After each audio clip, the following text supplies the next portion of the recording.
was like, I know there's a way to do this. Just have to figure out what it is.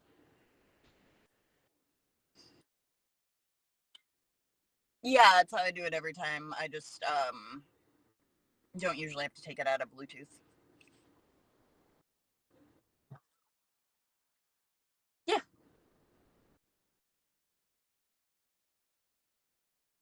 Should I not? Okay. It's like I was gonna smoke a cigarette, but I figured this would be more appropriate. Are you sure?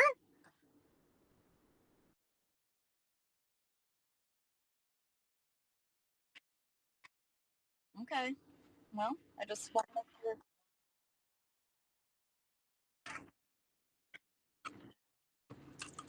Oh, did I not bring them? Oh man, this day just gets worse and worse. I don't even have them. Yeah, this is a terrible fucking day. Ugh, sad day. Okay, whatever. No. I mean, no, because I wanted to smoke one on the way home and I don't have them, so it's no biggie. That was the only reason I wanted one because I just got off work and I'm stressed the fuck out and would love to smoke a cigarette right now, but I can wait. It will actually make me live longer if I wait. So, fucking Greg. You don't know this because there's no context for it, but for a while, my tag phrase, anytime anybody brought Greg up, no matter what the context, was to go, fuck Greg. Um, but then Luke told me not to do that so much because we're trying not to be mad at Greg all the time. And I'm like, okay, fine. I'll cool it with the fuck Gregs. But now I'm bringing it back. I'm bringing the fuck Greg back around.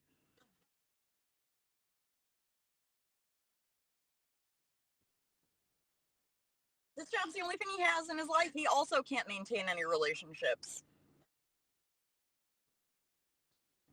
I know.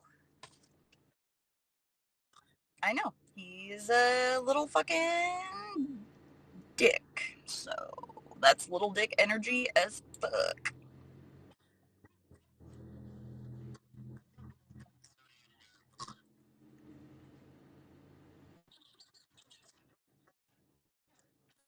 Sorry, Henry's professor.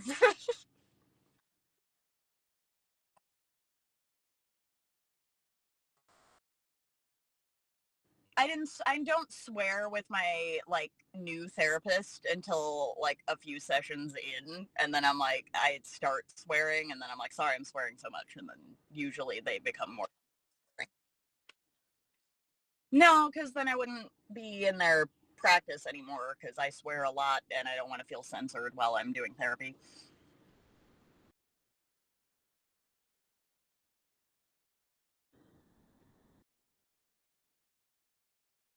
Let's do it.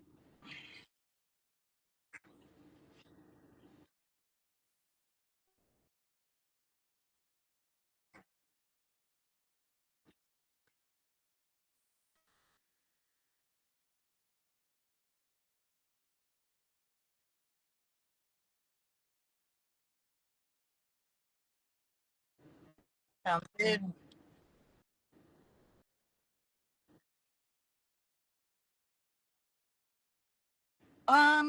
Today I am here because I've been having a little bit of trouble at work. Not with me. There's just been some like challenging dynamics with the people that I work with. So I just was hoping to have a little bit of help, like figuring out how I could improve upon that, and if there's nothing that I can necessarily do to improve upon it, then just how I can have it not impact me so much emotionally on a day-to-day basis.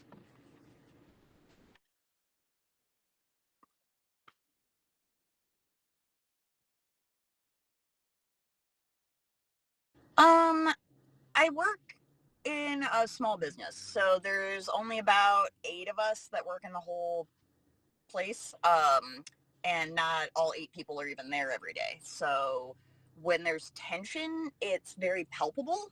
And lately, there's just been a lot of challenging tension between people that work there, not necessarily between me and people at work, but the way other people are treating coworkers. And so it's just stressful because I have like a managerial position, basically, like a secretarial managerial type position. So a lot of it makes it more complex for me to be able to openly communicate with people, especially like if the person they're not getting along with is also there that day, then it makes the communication need to be like clandestine, and it's uncomfortable. It feels like when you're in high school and you have like a secret best friend that your friend hates and you can't talk to that person when that other person is around, and it's very like childish. It's very frustrating. Okay. All right. Um, so are you're friends with these people at work? Is that why it's an issue? Or why can't you emotionally separate from these people? Um, some of us are friendly and some of us are friends. So like, I don't hang out outside of work with everyone I work with, but there's like 2 or 3 people that I see on a pretty regular basis outside of work, um, which I suppose would in a way have a bias basis, but I don't try to have like I try to remain as professional as I can when I'm at work. I try not to like favor people based on who, I spend time with extracurricularly or anything like that. So Okay. I think it's just harder because I take a lot of pride in this job, and it's it's also like hard for me to think about what I would do if I couldn't work here, because I have been able to, you know, Yeah. Well, navigate my you've been alternative working there lifestyle. for what, 6 years, right? Yes, 6 years total, not consecutively.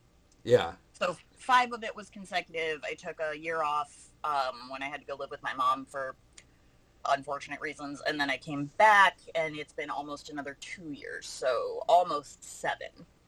Almost 7. That's a long time. That's a lot of commitment. Yeah, and it was a big, like, growing portion of my life. So I started working here when I was 22, and I'm 29 now. So, like, Yeah. almost all of my formative, adult years were here, you know? Um, Absolutely.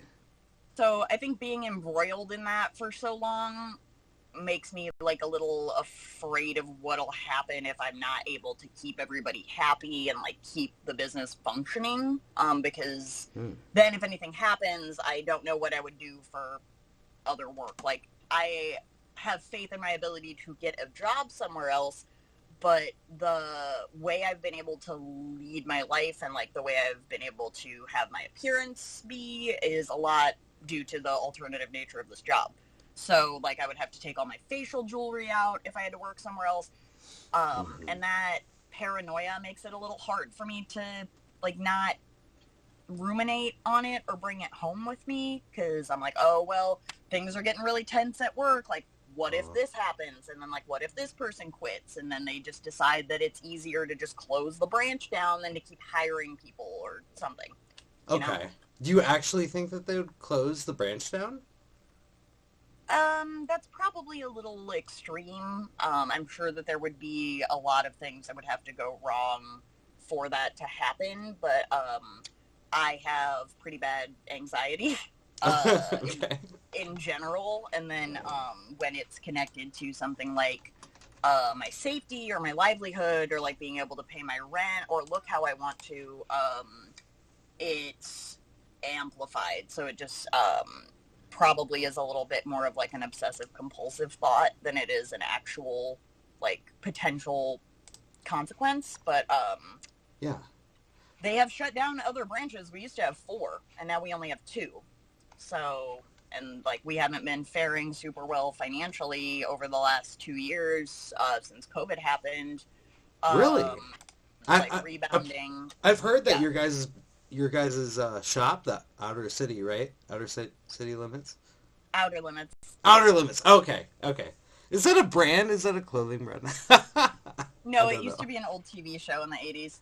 Oh. Okay. Um. Well, I mean, nonetheless, you guys are like one of the best tattoo shops in America, so I've heard. Well, the Long Beach location will probably always stay open, but we are just in a, like, we're a secondary location in a strip mall in another city. So those are the other kinds of locations that have closed before, because they used to have four and now they only have two. One of them is the original one in Long Beach, and then ours is the second one. So it's not like it's not possible for it to happen. Okay. Well, hopefully it's not probable either. I also hope not. But yeah, so that's part of the reason why it's hard for me to just like not think about work when I'm not at work. And then when I am at work, since I have to like coordinate everything and smooth things over with everybody when there's interpersonal drama going on between the artists, it's a lot harder for me to be able to do my job because I can't make everybody happy, and then there it starts to get really cliquey, and then everyone Mm. assumes that I'm like playing favorites to other people or something like that. So whoever isn't making the money at the time thinks that like it's my fault, like I'm doing something to not help them make money, which Okay. isn't true. So But they get paranoid. well, yeah, they're all weirdos too. You know, they're all people that can't exist in any other kind of a job either. You know, so a lot of that is because they don't have super great interpersonal skills. You know, that's why they can't do normal jobs. Um, so it's understandable. It's just like it gets to a point where it's not. I feel like I don't get relief anywhere. So like I feel like I'm anxious all day when I'm at home, and then instead of being able to like go to work and throw myself into work and get a break from what's going on, you know, in my personal life, it's just like more of my personal life is at work. Wow. Okay. So your work like contributes greatly to your anxiety? Not always. Because every time I have any job, I always, you know, am paranoid that, you know, something's going to happen and I'm going to have to find another job and blah, blah, blah. But Yeah. here, I think because of how much I identify with it and how long I've worked here, this is the longest I've ever worked anywhere. Um, Yeah. Well, you've only I been can an hold, adult for 10 years. So. right. And I've been working since I was 13 or 14. And I can hold down a job somewhere, but, this is the longest that I've worked somewhere, and I've enjoyed working here for the most part. And I still do. It's just like lately, especially, it's been really tense. And like, it's usually between the same couple of people, like the same little pairings of people. So it's just like Hmm. a dynamic that was established before I even worked here, and then has just kind of changed because of the way that like I interact with people. So it's not like I am the reason that, you know, people get shitty with each other. It's more like I feel like there's nothing I can do to prevent it from happening. Mm-hmm. And you could be the middleman, you know, like, Well, just the one who, the scapegoat, the one, because yeah. you have to interact with everyone. And like I'm really good at this position, but traditionally this position wasn't like coveted or respected. You know, like shop help duties were usually for apprentices before they started getting paid to tattoo or to pierce. Mm-hmm. We don't apprentice people out of this location, so we need a counter person to just do the managerial and secretarial and janitorial stuff. But there's still like a degree of like condescension as well. So even though my job is important, it's not seen to be as important because I'm replaceable. Um, the level that I do my job at is not replaceable because there's reason that I've been here for 5 years and watched people go in and out, you know, but Mm-hmm. also at the end of the day, I'm extremely replaceable.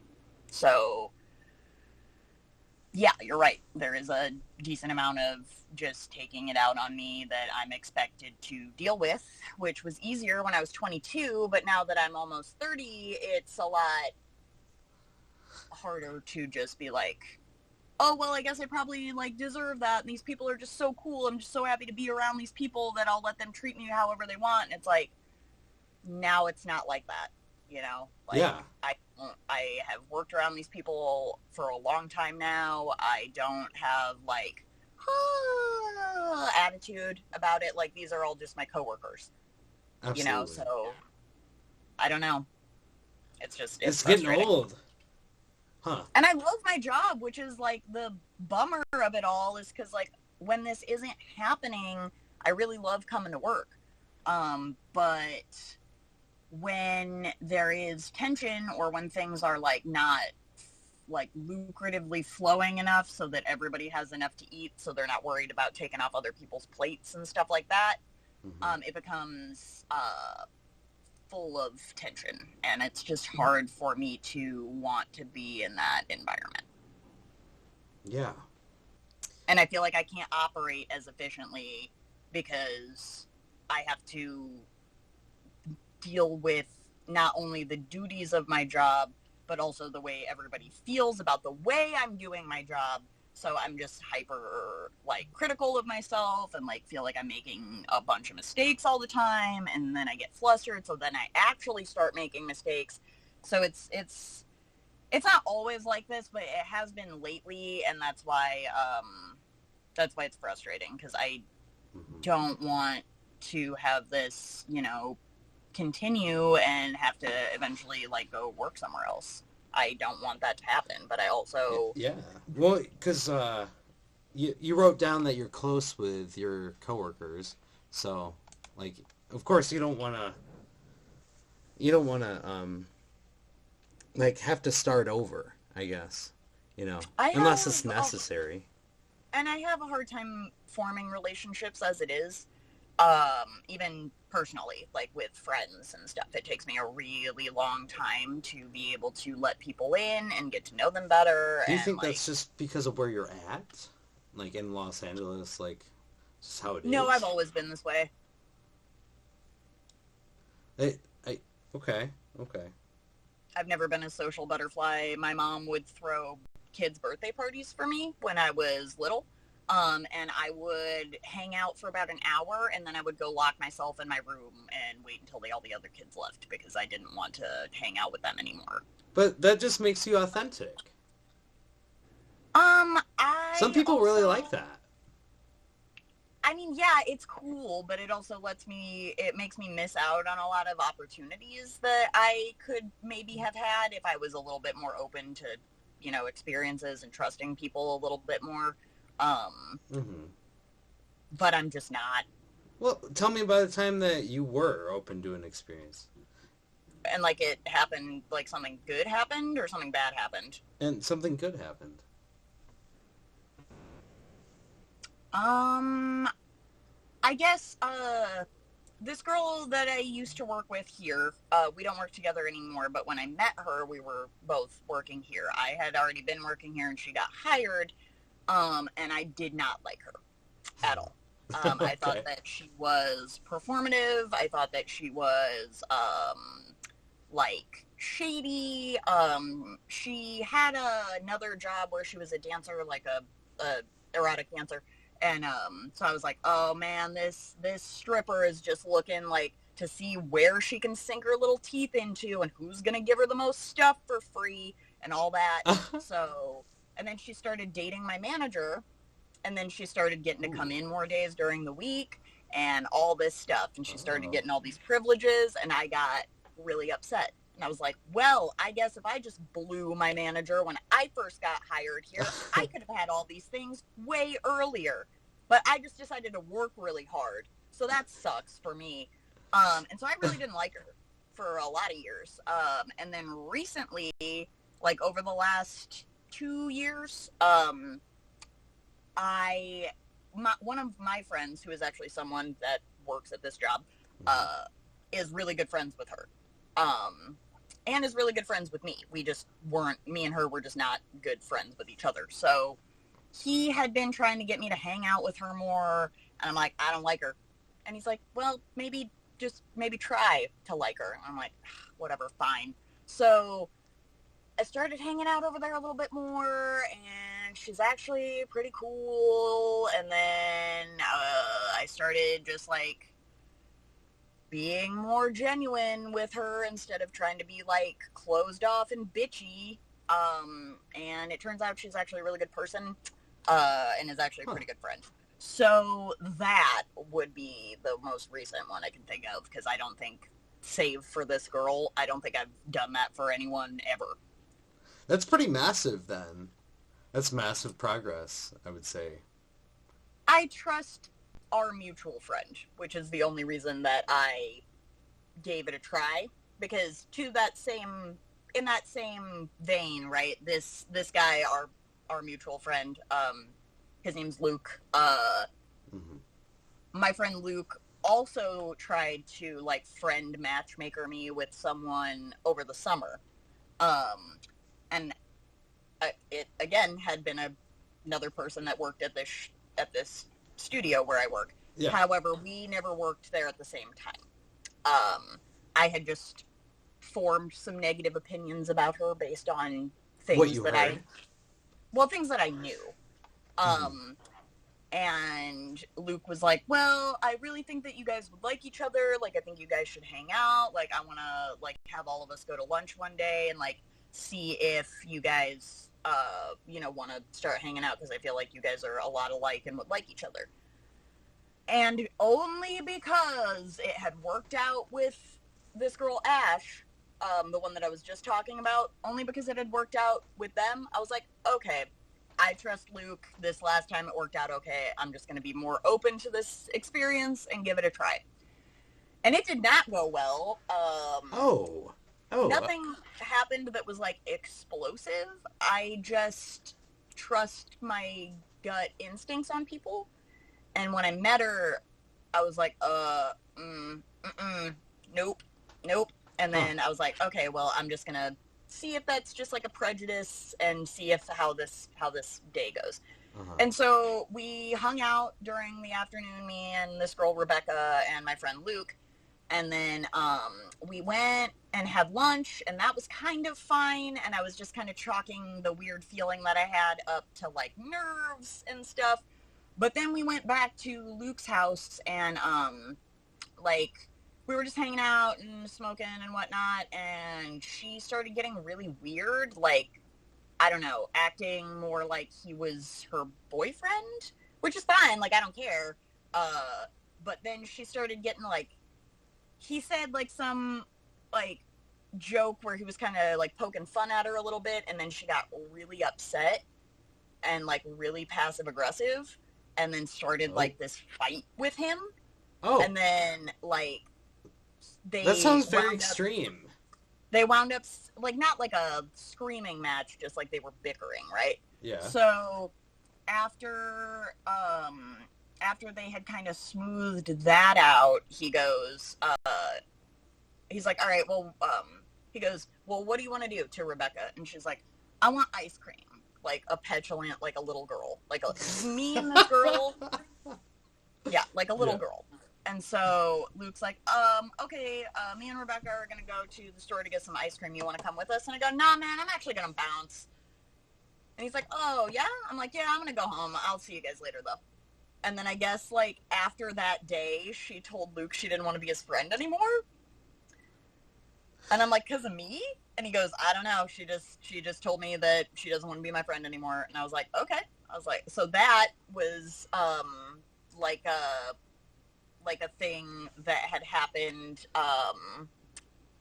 where I had tried to give him the same kind of benefit of the doubt, and it didn't go well.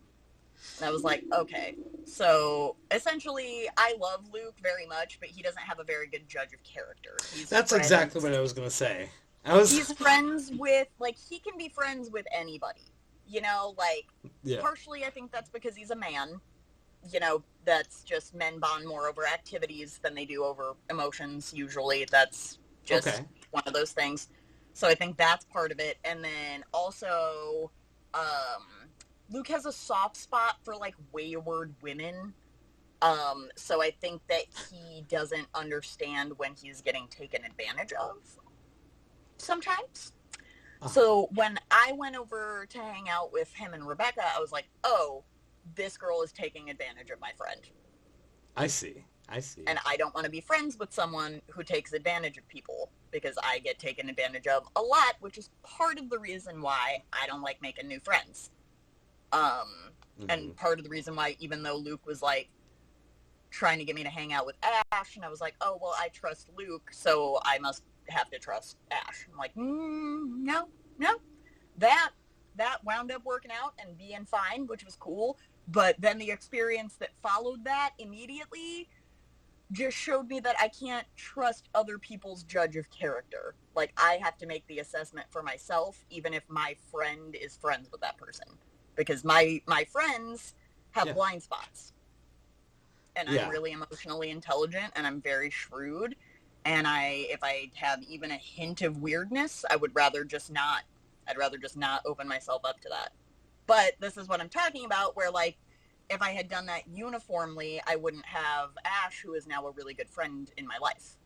So that's kind of what I mean. Like, it isn't without its risks, but for me, usually because I take like interpersonal things really hard, I don't like to open myself up too much because I get really upset. Um, and Okay. then if I feel like I've divulged too much information to that person, and then I start to get really paranoid, and then I just like can't settle down about it. So I would usually rather be lonelier than paranoid. Absolutely. Yeah. Okay. So that ties in with the anxiety. Okay. Exactly. Yeah. Yeah. Yeah. Yeah. So you'd say you're pretty sensitive then? Yeah, I wish that I wasn't, because it You takes a don't lot. appear that way on the outside.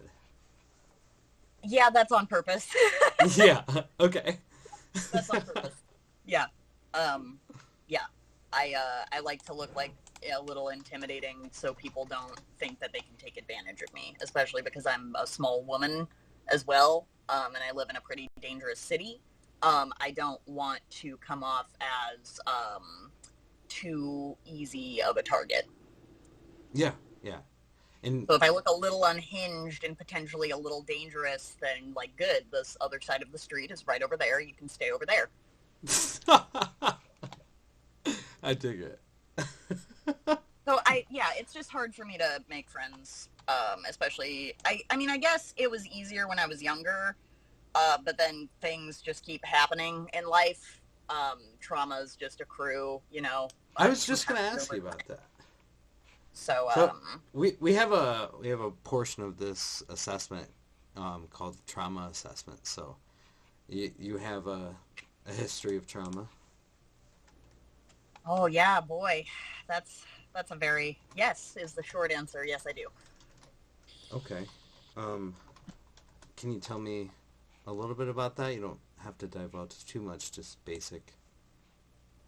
Like specific instances of things, or just like, Um, probably mostly emotional. So like any family members or I mean, my father died when I was 12 from cancer, and he'd been battling cancer for about 4 years when he died. So he got sick when I was 7. Um, yeah, so it's a big that one. was probably a big reason why I didn't want to trust that anything would work out or be fine, because the one person that I had in my life that was stable and understood me died before I was 10. Or no, died before I was a teenager. So, uh, yeah. So And you had to then, become the stable one. well, yeah, my mom was never really that stable, but she had my dad to like be her ballast, like to Yeah. like level her out. So when he died, she couldn't cope. And anything that she had that was like a pre-existing neuroses just got much worse. She went from like being a heavy drinker to being like a full-on alcoholic. She married my stepdad, who she's now getting divorced from, and he sucks. I'm trying so hard not to swear because I know this is for school, so I'm trying really hard to be PG-13 about it. But he's the worst. Any like 4-letter word that I can't say here, that's applicable to him. So he's just treated my mom very poorly their whole entire 15-year marriage. Did you, was it like physical and emotional abuse, or did you witness both? He never hit her or hit us, but he would throw stuff, punch walls. He broke down a door with a hammer Intimidation, one time. Yeah. He financially abused my mom, and still is doing that. She works at the Walmart and is renting a house from my brother. So so she's really having some problems right now.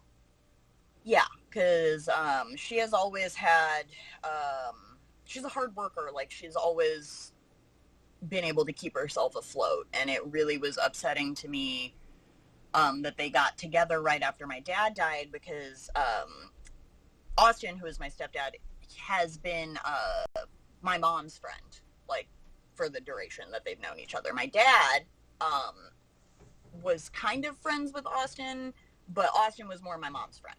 So when my dad died, Austin officiated his funeral ceremony and also somehow found out that my mom was going to get Social Security from the government. And Austin was a deadbeat who owed back child support at the time. And so right after my dad died, right after he did the funeral service, he got together with my mom, took her out of state to California for about 2 months, brought her back, and suddenly they were getting married and were going to move 4 hours away to a new state. And I had to go, and my brother had to go away from all of our family. That's a huge change. Yeah. Were you, at that time, were you, like, with your grandparents? Is that who was taking care of you for those 2 months? I was living with my mom's mom at the time, yeah. So my mom's parents were taking care of us at the time. Okay. So you're just blindsided by everything. Yeah, more or less. And my brother had to move up there too, but my brother was already 15. You know, I was 12. So my brother had a little bit of an easier time being able to handle it because he wasn't like a child. Like, he was a child, but not like a person who still kind of needs their mom. Yeah. You know? And so she just didn't really have time or resources for me. And my brother moved out about 1.5 years after we moved up there. So I was just stuck there with all of my stepdad's crazy kids and his crazy ex-wives and him and my mom's drug use. And then when they quit doing drugs, they were very restrictive and verbally abusive and emotionally abusive to me. So, okay. Yeah. I'm so sorry. Thank you. It was a long time ago, so I've had a lot of additional psychotherapy and stuff, and I've gone through my substance abuse issues, but I don't drink alcohol anymore for reasons that are mostly legal. Okay.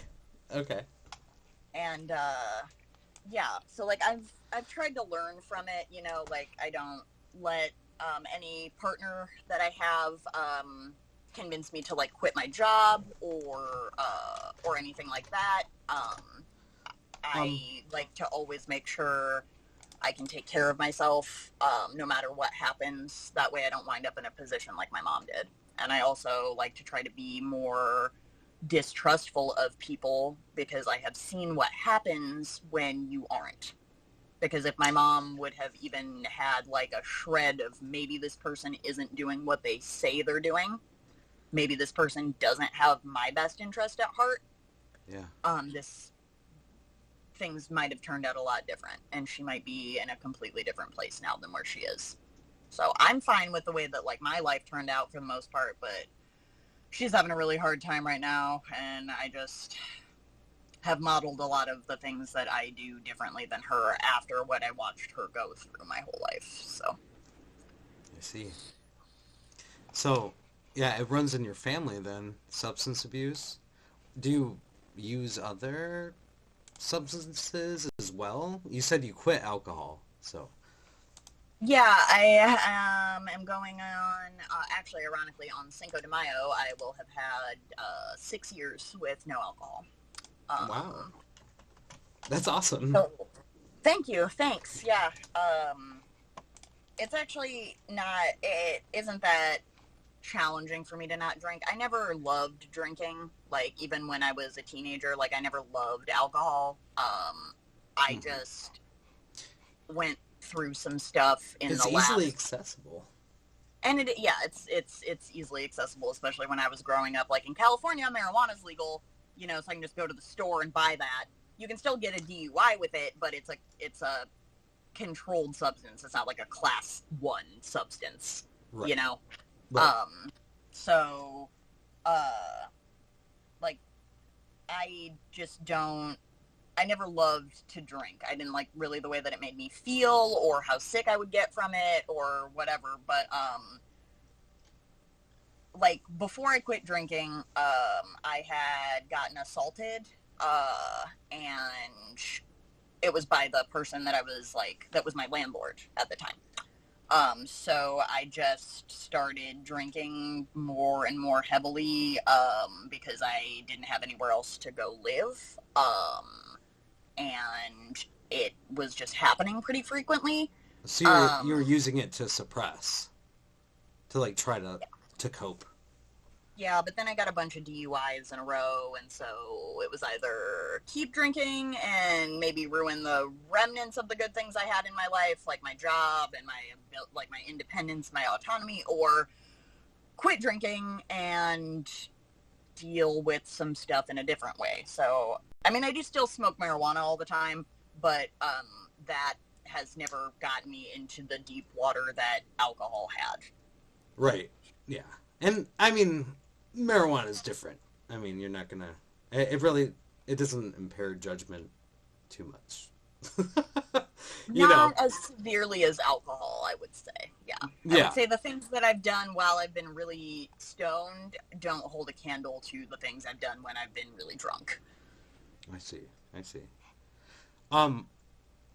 So what triggers you to want to use alcohol again or any substance? When I get uncomfortable, mostly, I'm not good at self soothing or self regulating my emotions. Mhm. I was never really taught how. Does that come with the BPD that you listed? Yeah, yeah. I mean, that's definitely a part of it, right?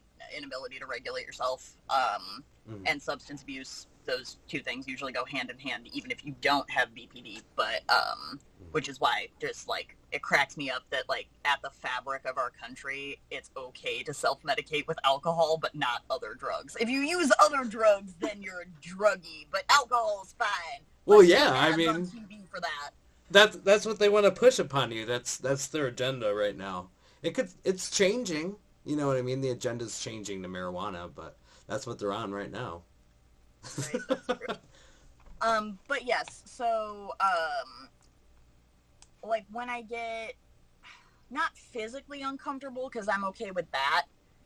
It's when I get really emotionally uncomfortable. So hmm when I'm really sad, or when I'm really anxious. I like being angry, so I don't usually want to get rid of that feeling because it makes me feel like empowered, even though it doesn't always lead to empowering choices. I don't feel like I need to get away from the feeling of being angry. I want to get away from the feeling of being sad, and I want to get away from the feeling of having really bad anxiety, like where my intrusive thoughts get so loud I can't really like pay attention to a conversation I'm having, Yeah. or I'm so anxious I can't physically make myself leave the house. Um, Okay. Oh, okay. So is that a goal that you want to work on? You want to work on your anxiety? I would love to work on being able to not have to mitigate it with anything besides just my brain. Okay. Okay. There are definitely ways to do that. It takes time, but there are absolutely ways to do that that I can help you with. I hope so. Drugs are expensive. Yes, this will be a lot cheaper. um, so I'm looking at. I have to do like a status exam on you. Uh, you look, you look like you're taking great care of yourself. Like, yeah, Ew. yeah, You yeah, can't see yeah. my skin from this far away. It's really bad right now. What? No, it's amazing. Like, yeah. You look I great, mean, honestly. thank you. I Yeah. try to exercise regularly. Um, like I run a few times a week, just like at the gym. Like I'm not like one of those crazy white people that's like running outside for miles, but I run at the gym. I do about a mile every time I go to the gym, and then I weight lift while I'm there too. That's great for your mental health. Yeah, it really, really helps. After I quit drinking, I was like, I have to do something. I have to do something. This is not working. And I was a cutter when I was young before I even like developed substance abuse problems. That was, I guess, like the first negative coping mechanism that didn't really work too well, but I thought worked. Okay, so you have a history of self-harming? Yeah, that's some more BPD stuff. Got you. Do you still do that? In a way, I guess. I don't like take a razor blade to my thigh like I used to when I was a kid, but I do recreational piercing. So it's like getting piercings done on parts of your body, but you don't put jewelry in them. You basically put like a needle in it. You put a cork on the sharp part of the needle. You leave it in there for a little while, and then you take the needle out. Okay. Okay. And I get that done by actual body piercers so that they know what they're doing and they're not going to seriously hurt me or injure me or damage my nerves or hit like a major blood vessel. I don't do it to myself because I am not a body artist, so I don't know enough about it to not hurt myself. But that is a way that I have moved from something that could seriously really hurt me accidentally to something that is more controlled, where there's also someone else there that can regulate it, and it becomes more like a really intense acupuncture rather than like I want to hurt myself. Okay. Okay. That's the most responsible self-harm that I've ever heard. Well, people get piercings and tattoos cosmetically for the same reason. You know, it's the same To have the trigger. release, right. It's just not usually in people's minds that that's a way that they can use piercing for other releases besides just like, oh, now there's a pretty gold thing on it, you know? Yeah. Yeah, yeah, yeah. Let's see. I'm gonna gather some more information here because we have 20 minutes left. So I just want to make sure that I'm getting a good gauge on you, okay? All right. So what do you use to cope besides weed? Like, and working out? Like, My meditation? emotional support vape. Okay, tobacco, right? Um, music, I guess, helps sometimes. Like, Okay. um, if I feel like I can't get away from my thoughts enough, like if I put like a podcast on, or like if I watch like a really long true crime video, or like I listen to an album I like, that kind of helps Nice. take me out of what is going on in my head and like focus on something that I can find either interesting or that's like stimulating in that kind of an auditory way. That way I don't focus on my own brain so hard. Okay, because you have racing thoughts, right? All the time, almost constantly. Okay, like intrusive thoughts too? Yeah, they're happening right now. Oh, okay, okay.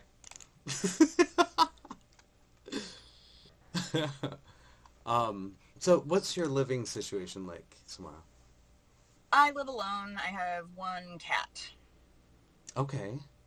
And how is that for your racing thoughts? Is that Oh, better or good and bad. worse? Oh, it makes it worse. Sometimes, I would say it's good and bad. So it's good in the way where like I don't have to worry about how other people are going to be affected by my mood, because that can sometimes make my social anxiety worse, which gives me more racing thoughts. Like, oh, I hope I didn't just say that like the wrong way, or like I hope that they didn't think that I was being mean, and then like da da da da So da you da go da home and da. ruminate on it. Um, if like okay, so for example, when I had roommates and I would come home and I'd be in a bad mood, I couldn't just like be in a bad mood and like let myself process it, and not worry about like the way I was coming off. Like when I had roommates and I'd come home and I'd be in a bad mood, I'm like, oh, I have to make sure that I'm talking the right way and like using the right tone. And then like if I felt as though I wasn't doing one of those things, it would make my intrusive thoughts worse, because on Oh. top of the thing that was already making me upset, there would be an added layer of, oh great, now you just pissed off your roommate, and like now they're gonna do, and like they're probably thinking this about you, and why can't you ever just say anything right? Why do you always have to be so sensitive all the time? Why can't you just have a good day? And on and on and on and on and on. Mhm. So living alone is nice for that reason. So when I come home and I haven't had a very good day, I don't have to hold myself in a certain like You don't shape. have to put on a mask. Right. And even if nobody in my house was thinking those things about me, like even if they were not thinking any of the things that my mind tells me they're thinking, it Right. doesn't matter, you know? Right, because that's still Um, going to shape your reality at that right. time. But I would say that it's not always great for like when I get a little agoraphobic, because it's much easier for me to just justify my behavior and stay in my house with all the lights off for days until I have to go to work again. And then because I haven't left the house in days, when I go to leave the house for work, it feels like I'm going to have a heart attack. Oh, yeah, that's that sounds horrible. So So, I see, but you're working 6 days a week now, right? um, my schedule is inconsistent at the moment because we don't have enough coverage for days of the week. So I'm not always working 6 days in a row or 6 days a week. It depends on the week. This is the fifth out of 6 days in a row for this work week, Oh. which is what Does it it is. help But to? Does it help with the agoraphobia to work so much to work full oh time? yeah, oh totally, yeah.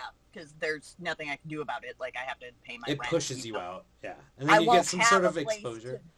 I won't have a place inside of which to be agoraphobic if I don't go to my job. Right, right. So in that way, yes, that exposure therapy has been very helpful, especially because it's a customer service job. It's a tattoo shop, so it's not like it's, going into Ross or whatever.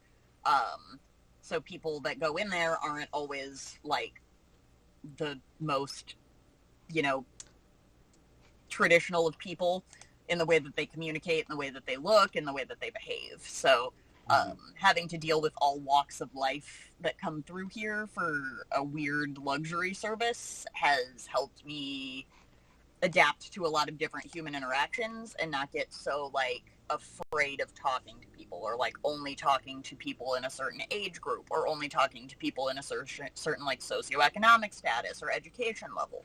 Mhm. Okay. Um. So you live alone, so your job must be paying you well. Like it must be adequate. Yeah, it's a minimum wage job, but since I've worked here for so long and I'm good at it, I've gotten it up to $21 an hour when the starting rate is 16. Wow, So normal people that's a that big work here can't. accomplishment.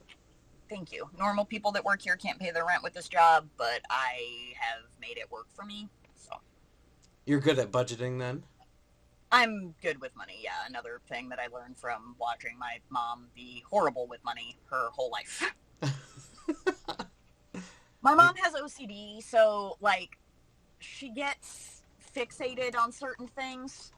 And since she has also quit a lot of the things she is addicted to substance wise, she gets really into shopping when Oh. she has like some struggles. So there was a brief period of time where she was buying all of these really expensive Native American flutes.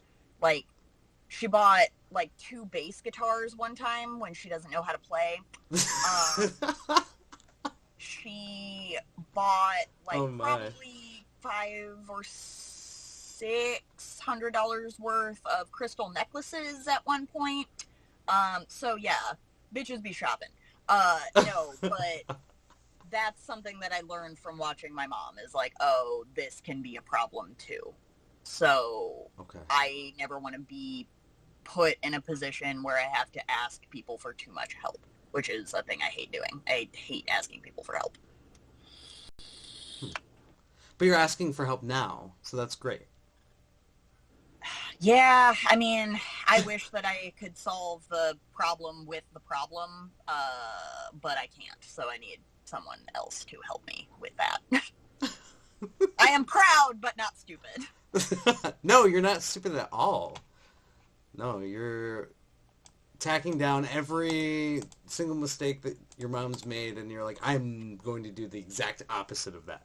So that's Except incredibly for intelligent. except for 2 terrible partners, which seems to be genetic. I don't know. Well, I mean, they weasel their way in your life, you know. It happens. Yeah, it's It's the upsetting that. worst. The literal Yeah, worst. yeah, it's upsetting that people find you like that when you're vulnerable, and when you do actually decide to reach out for help, it's to someone that doesn't really want to help you. They want to help themselves. Yeah. And yeah, she was very vulnerable at that time, sounds like. Yeah.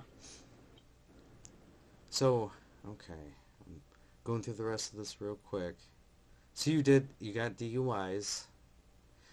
You said how many times? 2? 3. 3. Oh, 3. 3? You have 3? Yes. Okay. And you said they were consecutive. They were, yeah, they were pretty close together. Yeah. I got the first one in 20. I got the first one in 2018. Okay. Oh no, I got the first one in 2017, and then the second one in 2018, and then the third one in 2019. Oh, so it was like every year. Okay. Yeah. Yeah, yeah. Huh. That do you think like so what stopped that where you just like was the last one just so bad you're like I can't do this anymore? Um. Yeah. So after the last one, I almost got a felony. If I hadn't had a really awesome public defender, I would have a felony. Luckily, I don't. Um. Wow. So, yeah. Public Um. defenders usually suck. So I'm glad that they were able to pull you through. What's funny is the public defender I got was a sober lesbian. So just So she had just been through it. Yeah. yeah. So we just the universe was like, here's another sober gay. Let's help you out of this position real quick. Shout out Fuck up. Anna. Okay. So um. So yeah, after the third one, and after she helped me, chalk it down to a misdemeanor, and I had to spend a month in jail, I was like, this has to be it. Like, how much worse do you need these consequences to be? Like, this is literally 3 times now that you've been shown you can't do this. Mhm. So you can keep doing this and figure out how, worse you can mess up your life, or you can just not do that anymore. Okay. You learned. You learned. Hell yeah. Yeah, I am bummed that I'm an alcoholic now because I didn't used to be, and I can't not be again. Like you can't back it up over that line once you cross the line, you know? So Mm-hmm. I kind of am bummed out that I ruined that for myself, but also kind of not really, because even before I was getting in trouble with the law with drinking, I could never handle my alcohol. I would always do something stupid, even if it wasn't a legal ramification. I've cheated on partners. I've gotten into physical altercations with partners. I've stolen stuff. I've just been a general mess. So it just You know? changes you, like, as a person then? Yeah, because sober me is like, oh, this is how I'll be when I'm drunk. And it's not. I don't know her. She's terrible. We don't talk to her anymore. Okay, got you. Got you. You've grown a lot. So, I try. how are you sleeping at night? Are you getting sufficient sleep? Not usually, no. Okay. Why do you say that is? Or why I've would had you say? insomnia off and on since I was a kid. Since like puberty, basically. But Are you I diagnosed just with insomnia? no, I never got a diagnosis with it. Or for it rather. I just because it's not chronic, it's just intermittent. Mm-hmm. But I just have a hard time staying asleep. Like I can fall asleep, but I wake up during the night a bunch. After I almost got killed by one of my ex-boyfriends, I had PTSD nightmares for a while. Yeah. So that'll still happen sometimes. Sometimes I just can't switch my brain off. Also just life responsibilities. So like I'll get out of work and then I have to drive a half an hour back to my house, and then I will have to do like chores or Right, because it's coursework. just you, yeah. Right. Yeah. So if you know, if there's anything that needs doing, I'm usually up until about 1 or 2 in the morning. And then since I can't stay asleep, it's just like I take 2 shitty naps. Does working out help? Does that help, like, Yes, it exhaust does. It you? does. Yeah, Mm-hmm. it does. It helps, but it doesn't help like as much as I wish that it did. Mm-hmm. A lot of people say that marijuana helps them sleep. Does it help you sleep, or does it just help the racing thoughts? Does it speed No, them it up? helps my. It helps with that. It does help with the racing thoughts, which I know is silly, because for some people it makes those way worse, but it does Yeah. the opposite for me. Um, it also physically will relax my muscles. So, like a lot of the time when I'm just like walking around in life, I don't even realize that I've had my jaw clenched the whole time. Mm-hmm. Or like that I've had my shoulders like this the whole time, or like that I've been squeezing my toes into my shoes. And then if I smoke before I go to bed, like I'll feel my muscles relax, and so I can fall asleep more easily. Okay, so you've noticed like how it affects you somatically, like through your body as well. Okay, this is great that you're so self-aware, though, because that Thanks, means it's that ruining my life. we can make a lot of progress. That's great. Uh, can you give me a different brain? Have we developed the Futurama technology where I can be a head in a jar? Well, you're in LA, so might be able to get a hold of Elon Musk. I mean, Gross. Ew. No. No. I'd rather be me than Elon Musk ever. I hate that guy. hey, he's got the Neuralink though. Yeah, well, he should use it and leave forever so I never have to hear about him again. I hate that guy. Did you know the Tesla power grids run on gasoline? Yes, yes, I did know that. Mm-hmm. Yeah, Yeah. it's People are like, he's gonna save the world. I'm like, no, he's not. no, he's playing us all. Yeah. Not me. well, he's got a lot of power. He's always So, had a lot of power, though. He's a rich kid whose parents had South African oil money. um, so before we wrap this up, Samara, I just want to make sure that we're on the same page with the goals. So, first goal, to work on your anxiety. Just general anxiety, right? Second goal, what would you say? If you have any second goals. Detach myself from my work environment more so I don't take it home with me so much. Okay. That might help with your sleep too, you know? Yeah, I would say those are the two biggest things at the moment. Okay. Detach from work. Okay. Yeah, we can definitely work on that for next session. Is do you think there's anything else that you want to talk about? Um, Not that I can think of right now. You were very, good at helping me just verbalize and work through it. And I'm a verbal processor, so a lot of the time I just need someone to like help me process it and figure out like the things that I'm just throwing in there because I have thought those things my whole life, which might not be helpful or conducive to helping me break out of a pattern. So Well, it sounds like you're breaking out of it now. I'm doing my Do you best. feel like do you feel good like this has just helped you process like lift things off your chest? Absolutely. Good. I was a lot more upset before we got in session, so. Good. Good. Okay. Well that's not good that you're upset, but I'm glad that you're more relieved now. I mean, Um I don't know how therapy has been for you previously. Most people are going to be upset. I just would like to caution you. Oh, I'll keep that in mind. Yeah, a lot of people that need therapy are going to be upset.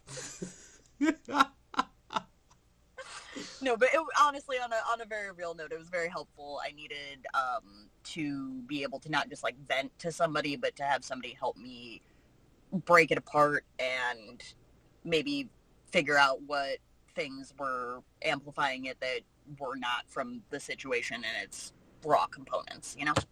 Yeah. Yeah. Like maybe some worries about your mom and things Yeah, like because I that. never think about stuff like that. I just shove all that to the back of my brain and I'm like, I guess I'm just upset. And you're like, I'm gonna blame Greg. Yeah, I would say something, but I don't want to say that to your in your very nice session right now. But there is a thing that I always say back to that, but I'm not going to say that right All right. Well, I'll let you go for now. Okay. now. All right. And Thank you so much. yeah, absolutely. And we'll talk next week. Okay. Okay. Thank you. Yep. All right.